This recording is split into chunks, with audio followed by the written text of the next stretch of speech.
자, 이번에는 응급간호 부분 한번 보겠습니다. 자, 응급간호. 자, 첫 번째, 응급처치 구명 4단계라고 나왔죠? 여러분, 우리 많이 했으니까 준비 잘했습니다.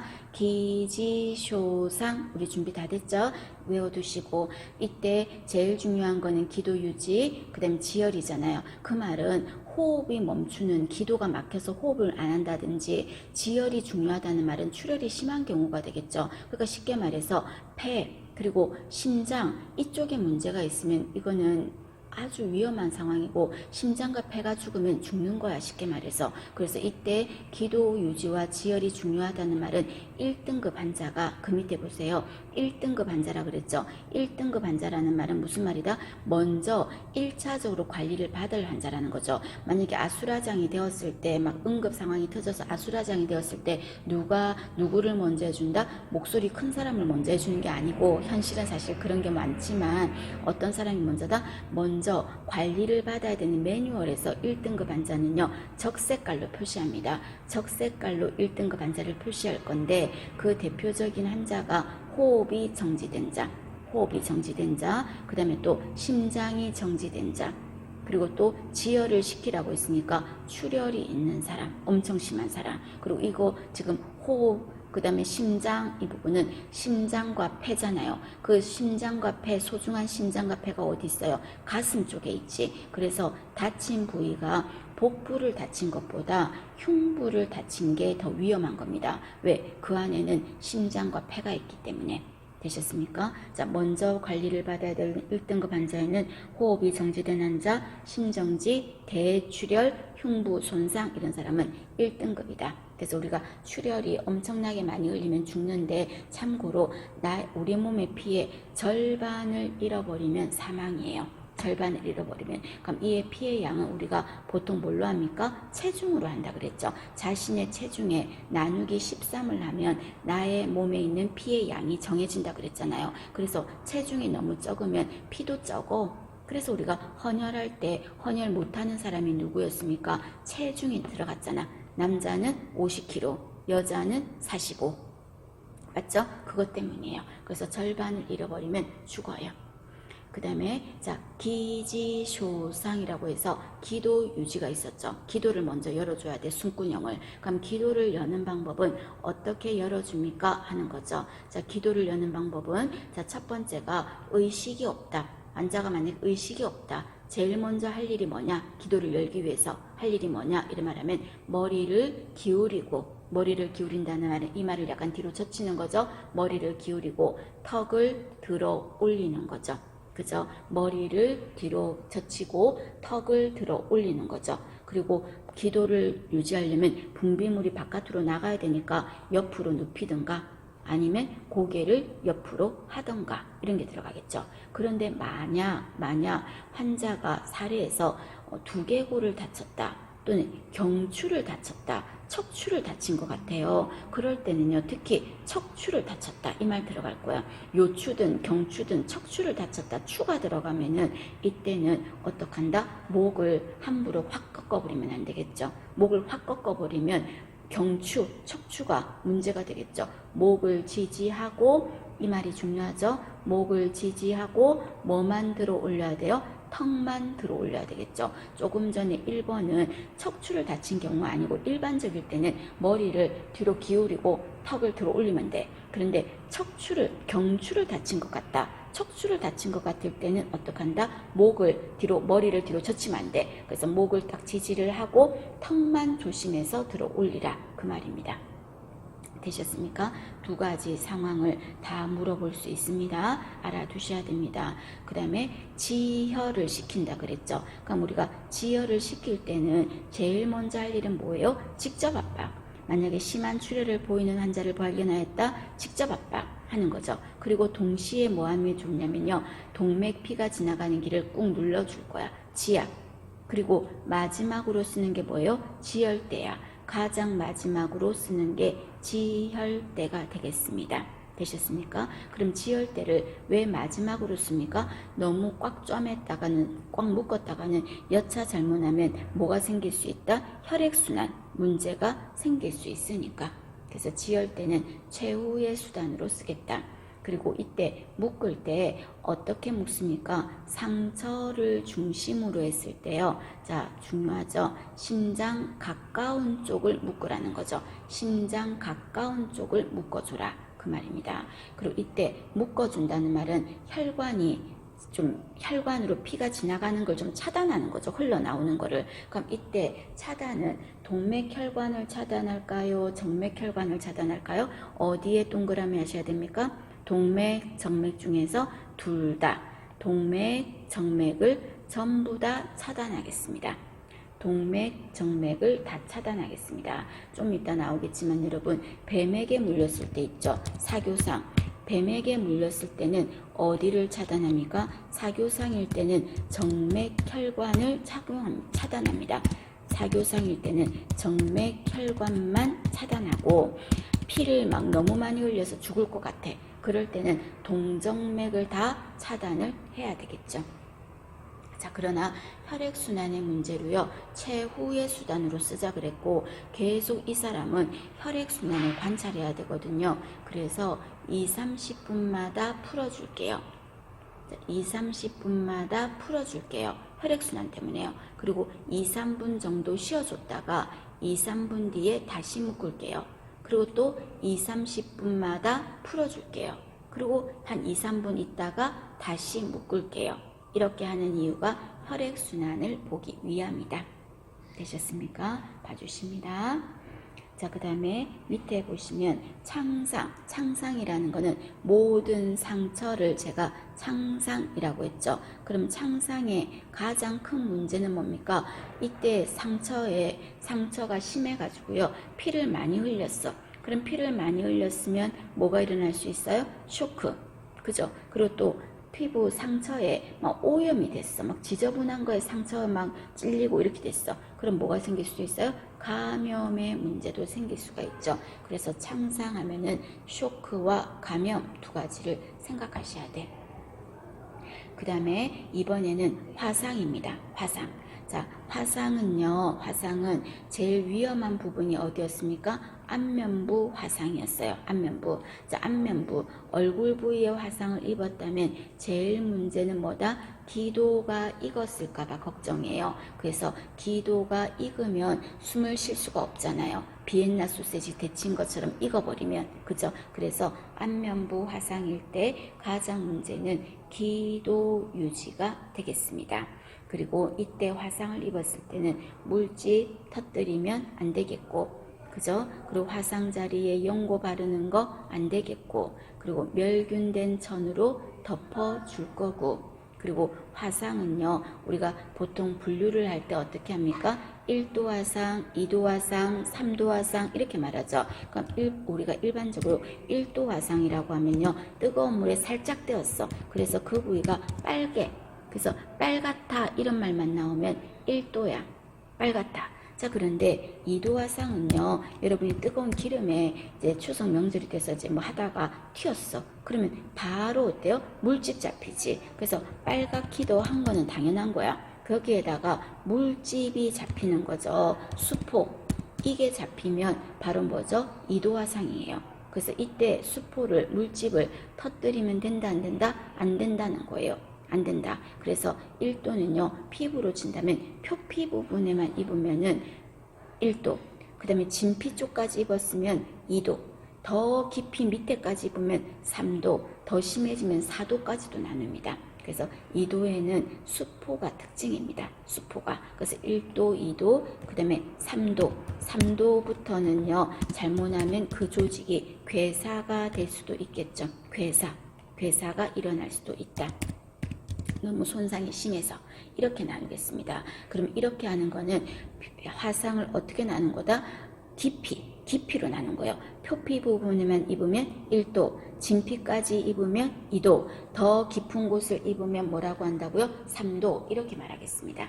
되셨습니까? 자, 그런데 화상을 말할 때 더 정확한 거는요, 정확하다기보다는 병원에서, 화상 전문 병원에서 더 유심히 생각하는 거는요, 이 몇 도 깊이보다는요, 범위야, 범위. 그러니까 내 몸에서 얼마를 입었냐가 더 중요하다고. 예를 들어 볼까요? 어떤 사람은 몸통에 화상을 입었는데, 몸통 전면에 입었는데 2도 화상이야. 그런데 어떤 사람은 손가락에 입었는데 손가락이 3도 화상이야. 그럼 어느 게 더 위험한 거야? 3도인 손가락 하나만 입은 것보다 몸통을 입은 게 더 크지 않나? 그죠? 그래서 화상의 범위는요, 깊이보다 어떻다? 범위가 더 중요합니다. 깊이보다. 되셨습니까? 자, 그러면 이때 범위를 말할 때 어떻게 말합니까? 하는 게 밑에 그림으로 한번 표시를 해놨습니다, 여러분. 요거는 참고지만 그래도 우리 알았으면 좋겠어요. 근데 요거는 혹시 문제에서 나온다면 모르면 못 풀어. 범위를 전혀 모르면 못 풀어. 그죠? 그러면 이때 성인인 경우와요, 어린애인 경우가 있는데, 성인인 경우를 좀 더 눈여겨보시면요, 머리와 목 쪽에 입었어요. 머리와 목 쪽에 입었을 때는 몇 프로라고요? 9%라고요. 머리와 목을 입었을 때는 9%예요. 그 다음에 또 9%가 어디지? 팔이에요. 팔이 9%예요. 왼쪽 팔, 오른쪽 팔 9%예요. 그 다음에 몸통 한번 볼까요? 몸통에서, 몸통을 그냥 전체를 몸통이라고 하지 마시고 몸통에서 앞쪽, 뒤쪽 따로 할게요. 그럼 앞쪽은 뭐라고요? 앞쪽은 18%예요.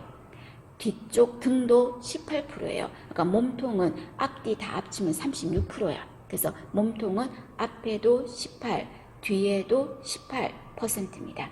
되셨습니까? 왜 그렇습니까? 물으면 안 돼. 이렇게 법칙 정했어. 되셨어요? 자, 그 다음에 다리 있죠. 이 다리도요, 몸통만큼 범위를 크게 차지합니다. 그래서 한쪽 다리당 몇 프로라고요? 18%예요. 한쪽 다리도 18, 다른 쪽 다리도 18%예요. 그럼 지금 말했던 이거를 다 더하면요, 몇 프로가 되냐면요, 전체가 99%가 돼. 그런데 100%로 맞춰야 되겠죠. 그럼 100% 할 땐 지금 부족한 1%가 어디다? 생식기. 생식기 부분은 어떻게 된다? 1%가 되겠습니다. 1%가. 자, 그래서 화상의 범위를 말할 때는 여러분 우리 어떻게 했어? 9부터 하자. 9부터. 머리와 목, 얼굴부터 9. 그 다음에 8, 9, 9. 맞죠? 자, 얼굴부터 9, 9, 9. 됐어요? 자, 그 다음에 몸통부터 들어갈까요? 자, 앞쪽, 뒤쪽 각각 하겠습니다. 18, 뒤에 18, 그 다음에 다리도 18, 18, 생식기 1 이렇게 되겠죠. 되셨습니까? 그렇게 보시고, 그 다음에 애기들은 있잖아요. 영아들은 조금 달라요. 영아들은요 머리가 크다 그랬지 아까. 그래서 영아들은 머리가 어떻게 된다? 어른은 9%였다면 애기들은 18%예요. 18%예요. 그 다음에 여러분, 애기들은 팔은 똑같아요. 팔은 어른처럼 똑같이 9예요. 그리고 몸통도 똑같아요. 그러면 애들은 머리가 18%면 어디 다른 데는 어디가 달라요? 다리가 달라요. 어른들은 다리가 얼마였어요? 한쪽당 18%였죠. 근데 애기들은요, 다리 한 짝당 13.5예요. 13.5, 13.5가 돼요. 생식기는 1이고요. 그렇게 해서 애기들은 100%의 범위가 그렇게 차지합니다. 되셨습니까? 자, 그러면 이거를 만약에 문제로 만든다면 이런 식으로 문제를 물어볼 수가 있겠죠. 자, 어떤 사람이 40세 남자래. 40세 남자니까 지금 성인인 경우를 묻겠네. 그럼 이때 성인이 머리와 목에 입었대. 머리와 목이 몇 프로예요? 머리와 목이 9%. 머리와 목은 9%. 그 다음에 팔은 한쪽이 입었대요. 팔 한쪽 전부. 팔을 한쪽 입었을 때 몇 프로였어요? 9%. 그 다음에 가슴과 배에 화상을 입었대. 앞쪽에 입었네. 몇 프로? 18%. 18%. 맞죠? 그럼 이 사람은 몇 프로 화상인가 하면 몇 프로예요? 9%, 9%, 18%. 그래서 36% 화상을 입은 거죠. 그럼 만약에 이 문제가 40세 남자가 아니라 만약에 영아였다면, 40세 남자가 아니고 영아였다면 어떻게 될까요? 자, 머리와 목 몇 프로였어요? 머리와 목 18%였죠. 그 다음에 팔은 몇 프로였어요? 팔은 똑같아. 9%. 그 다음에 가슴과 배라고 했죠. 자, 이건 몇 프로예요? 가슴과 배. 잠깐만요. 머리와 목 18%, 팔 한쪽 9%. 가슴과 배 몇 프로입니까? 가슴과 배도 18%가 되겠죠. 그죠? 18%. 그럼 이 경우는 영아는 몇 프로예요? 45%가 되겠죠. 맞나요, 여러분? 영아, 성인, 범위가 다르다는 거 한번 눈여겨보십니다. 그래서 아까 깊이에 따라서 1도, 2도, 3도 이런 식으로 나누었는데 그럼 보편적으로 깊이에 따라서 했을 때 이때 처치가 어떻게 됩니까? 하는 게 1도 화상, 2도 화상, 3도 화상까지가 쭉 설명이 되어 있습니다. 자, 여러분 한번 먼저 읽어보시겠습니까?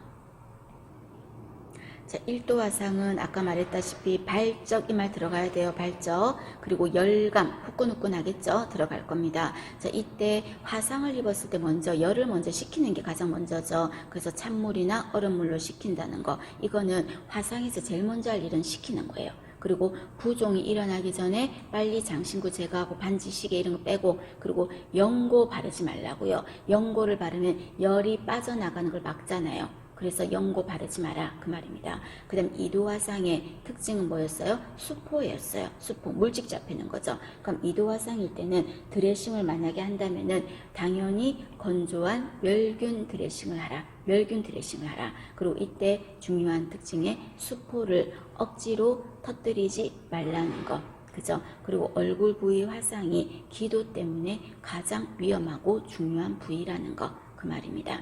자, 그 다음에 3도 화상은 괴사된다 그랬죠. 피부가 죽는다 그랬지. 괴사. 그럼 이 3도 화상에서는 멸균된 천으로요 덮어서 빨리 병원으로 이송해야 돼요. 그럼 왜 그냥 안 하고 멸균된 천으로 덮습니까? 이 사람들은 면역력이 되게 떨어지거든요. 3도까지 입으면. 그래서 감염 예방을 위해서 어떻게 한다? 멸균된 천으로 덮습니다. 그럼 화상 환자는 감염으로 죽을 수도 있다는 거예요. 감염으로. 그래서 감염으로 죽을 수도 있기 때문에 이 환자는 무슨 격리를 할까요? 역격리를 하죠. 역격리. 그래서 우리 아동간호에서 역격리하는 경우 어떤 거 있었습니까? 미수가 역격리했었죠. 그 다음에 화상 환자도 면역력이 떨어져 있기 때문에 역격리합니다. 그 다음에 찬물이나 얼음물로 식히는 거, 이거 여러분 3도 화상에는 맞을까 틀렸을까요? 틀렸어요. 보통 조금 전에 1도나 이럴 때는요 열로 식히는 거 맞았죠. 근데 이게 얼음물 이런 걸로 해서는요 오히려 조직이 죽어버릴 수가 있어요. 더 손상을 입을 수 있다. 그래서 찬물이나 얼음물로 식히는 거는 X입니다. 3도일 때는. 되셨습니까? 자, 그 다음에 화상 환자는요 사망을 한다면 가장 대표적으로 죽는 원인이 뭐 때문에 죽냐면요 쇼크가 일어나서 죽을 수 있어. 그래서 화상을 입었다, 심하게 입었다 그러면은 쇼크를 막아야 돼요. 쇼크를. 그럼 이때 쇼크가 생겼다는 말은 혈압이 떨어졌다는 거죠. 그럼 혈압이 왜 떨어졌냐면요 피 안에 있는 물 성분인 혈장 있죠. 얘가 빠져나가가지고요 혈관 바깥으로 빠져나가서 조직에 물이 들어가 버렸어. 그럼 조직이 어떻게 될까요? 불룩하게 물집, 수포가 잡히는 거죠. 그럼 결론적으로 그 물이 외부에서 들어간 게 아니라 혈관 안에 있는 피성분, 혈장이 빠져 들어간 거니까 결론적으로 혈관 안에는 어떻게 돼요? 혈장이 부족하겠죠. 그럼 혈장이 부족하니까 BP 떨어지고 맥박은 빨라지니까 쇼크가 일어날 수 있거든요. 그럼 이 사람에게 쇼크를 일으킨 거는 혈장이 부족해서 그런 거잖아요. 그럼 이 사람한테 공급해야 될 거는 뭐예요? 혈장이 되겠죠. 그죠? 그래서 신선, 동결, 혈장, 혈액 제제 중에서 이거를 줄 수 있겠습니다. 그래서 화상 환자한테 응급으로 수혈해야 될 혈액의 성분이 뭐냐 이렇게 물으면 혈장이 되겠습니다. 그 다음에 7번 병원에 화재가 났을 때 우선순위 알아두셔야 되겠죠. 우선순위 이번에도 어느 지역에 경기도 어느 지역에 그죠 인공심장실에 불나서 그죠 한 간호사분이 못 나왔지 않습니까? 그죠 화재실에 환자 먼저 구하고 그 다음에 내원계 그 다음에 거동이 가능한 환자 그리고 경증 환자 중증 환자 마지막이 직원이 되겠습니다. 적어두시고요. 자, 그 다음에 금속물이 이번에는 귀에 들어갔어요. 금속물이 귀에 들어갔어요. 그럼 어떡할까요? 기름을 조금 넣어줘요. 기름을 조금 넣고 그쪽 귀를 어떻게 할까요? 아래로 하면 안에 있던 금속물이 바깥으로 빠져나오지 않겠냐 이 말입니다.